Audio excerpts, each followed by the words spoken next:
Bon, nous n'avons pas appris énormément de choses que nous ne sachions déjà. Nous avons acté un certain nombre de divergences que nous avons, clairement, sur comment dire, les principes de précaution à mettre en œuvre.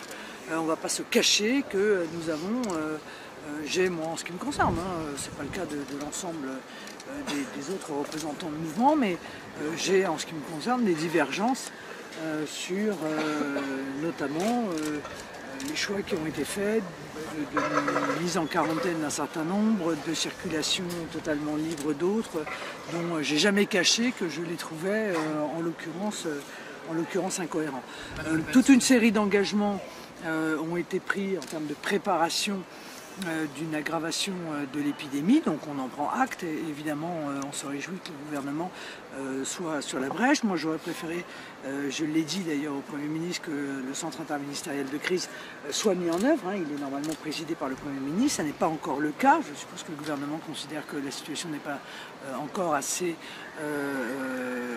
périlleuse pour le mettre en œuvre, mais je pense que ça donnerait une cohérence, si vous voulez, d'ensemble aux actions qui sont ou qui vont être amenées à être menées, puisque l'on voit que la situation de l'Allemagne s'aggrave, oui, et que nous pouvons légitimement penser qu'il puisse y avoir un profil d'aggravation en France du même type que celui que vit aujourd'hui l'Allemagne. Pas seulement nous d'ailleurs, et d'autres pays qui aujourd'hui enregistrent des cas qui sont encore un nombre minimum et qui pourrait demain être un nombre plus important. Il faut confiner comme en Italie. Mettre au micro pour que tout le monde ait bien votre son. Non merci, j'ai pas envie de me mettre en dessous du truc qui va s'envoler et qui va me tomber dessus. Vous êtes gentil, mais vous voyez, vous avez noté que je suis attentive aux principes de précaution. Voilà. Juste une question, quand vous étiez au séminaire d'agriculture, vous avez dit que tous les pays limitrophes fermaient leurs frontières au terrorisme, ce n'est pas le cas. Non, excusez-moi, je crois qu'on s'est mal compris, ou c'est moi qui peut-être me suis mal exprimé. Je parlais expressément de l'Iran. Et j'ai d'ailleurs fait un tweet sur ce sujet en disant que tous les pays limitrophes de l'Iran ont pris des mesures, non pas obligatoirement de fermeture totale, mais de restriction de surveillance de leurs frontières. Mais vous contestez le fait que la France ne ferme pas ses frontières? Oui, je le conteste, oui. Oui, je le dis clairement. Enfin, écoutez, si on me demande mon avis, je l'ai dit, je l'ai exprimé. J'ai le droit aussi d'être en désaccord avec les choix qui sont faits. J'ai dit qu'en l'espace de 24 heures, 10 pays, je dis bien 10 pays, ont au moins un cas, alors qu'ils n'en avaient pas, issu, qui est la conséquence de quelqu'un qui serait allé en voyage ou qui est en provenance d'Italie. Voilà, c'est un fait. Vous savez comme j'aime beaucoup les Italiens, donc c'est pas un problème d'hostilité à leur égard, bien sûr, mais c'est un fait. 10 pays ont aujourd'hui un cas qui a un lien avec l'Italie. Je pense qu'il est, dans le cadre du principe de précaution, utile d'en tenir compte. Et encore une fois, il existe des incohérences. Vous les avez notées et je les ai notées. C'est vrai que l'on ne comprend pas pourquoi les enfants qui reviennent d'Italie, on leur demande de faire une sorte d'auto-quarantaine, qui est un concept assez nouveau, mais bon, pourquoi pas. Et que dans le même temps, on laisse 3000 Italiens venir à un match de football à Lyon. Ces incohérences-là, elles se sont un peu multipliées. Air France a suspendu ses vols dès le début de l'épidémie en Chine, mais les compagnies aériennes chinoises continuaient à atterrir en France. Bon, moi, je n'ai pas eu de réponse particulièrement précise sur ces incohérences-là, mais maintenant, je prends acte que le gouvernement gouverne, après tout, et c'est bien légitime. Mais je prends acte aussi des divergences d'analyse que je peux avoir avec lui sur un certain nombre, dans un certain nombre de domaines. Il faudrait confiner, est-ce qu'il faudrait confiner comme en Italie? Pourquoi on confine en Italie et pas en France, par exemple? Parce que la situation est aujourd'hui tout à fait différente en Italie et en France. La situation en Italie est la situation d'une épidémie qu'on appelle hors contrôle. C'est une formulation juridique.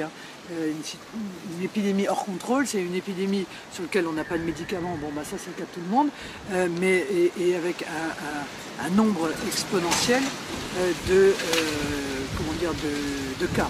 Ça n'est pas encore le cas en France, Dieu merci, et par conséquent il n'y a pas de situation de confinement, même si en réalité on en a déjà fait, me semble-t-il. Ce qui s'est passé dans la station de ski était en fait un confinement. il y a un certain nombre d'écoles qui ont été fermées. Bon, je jure, les confinements, c'est un principe qui est utilisé assez régulièrement. Avez-vous des inquiétudes sur le déroulement des élections municipales? Bon, écoutez, c'est extrêmement difficile de vous répondre. Le gouvernement, alors pour le coup, ne vous répondra pas non plus, parce qu'en réalité, le principe, c'est que, bien sûr, les élections municipales vont avoir lieu. Le principe d'une épidémie et peut-être demain d'une pandémie mondiale, c'est qu'on ne sait absolument pas comment elle évolue. Bon, voilà. Mais je crois que le gouvernement nous a rassurés, si je puis me permettre. Le Premier ministre nous a rassurés en nous indiquant que, a priori, au moment où on se parle, les élections municipales auront bien lieu. Demander la fermeture des frontières à Le Pen, est-ce que c'est pas faire un peu de la politique politicienne à un moment où on aurait peut-être besoin d'unité nationale pour faire face à cette épidémie qui s'annonce? Oui, mais on peut aussi supprimer l'opposition, considérer qu'elle n'a rien à dire et qu'elle n'a pas d'idées et que si elle en a, il ne faut pas qu'elle les exprime. Moi, encore une fois, j'ai été très clair. Depuis un mois, puisque je me suis intéressée dès le départ à cette épidémie. J'ai même, je crois, été la première à demander, il y a près d'un mois, à ce que l'on suspende les vols en provenance de Chine. Donc vous voyez que j'ai une belle cohérence. Je pense que ça n'est pas peut-être suffisant, la maîtrise des frontières, mais que c'est évidemment un des éléments pour limiter la propagation. Et encore une fois, je vous en donne une preuve, c'est que, je le répète, 10 pays dans les 48 dernières heures, 10 pays dans le monde ont développé au moins un cas qui est lié au foyer infectieux italien. Voilà, donc je pense, oui, que cette idéologie que je ressens, à droite comme à gauche d'ailleurs, qui consiste à dire en aucun cas, jamais il ne faut pouvoir envisager la moindre maîtrise d'une frontière, m'apparaît relever plus de l'idéologie que du pragmatisme qui est nécessaire pour faire face à ce type de crise. Les épidémiologistes eux-mêmes disent que c'est compliqué de... Mais compliqué, bien sûr. Compliqué, bien sûr.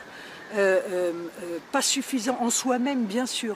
Mais c'est un des éléments qui permet tout de même d'éviter la contamination. Encore une fois, beaucoup de pays ont pris ces décisions. Tous les pays autour de l'Iran ont pris ces décisions. La Russie, qui est pourtant un ami diplomatique de la Chine, a pris des décisions il y a plus de 15 jours maintenant de fermeture totale de sa frontière avec la Chine. Nous verrons si un certain nombre de pays ont réussi plus facilement que d'autres à empêcher ce type de développement des épidémies.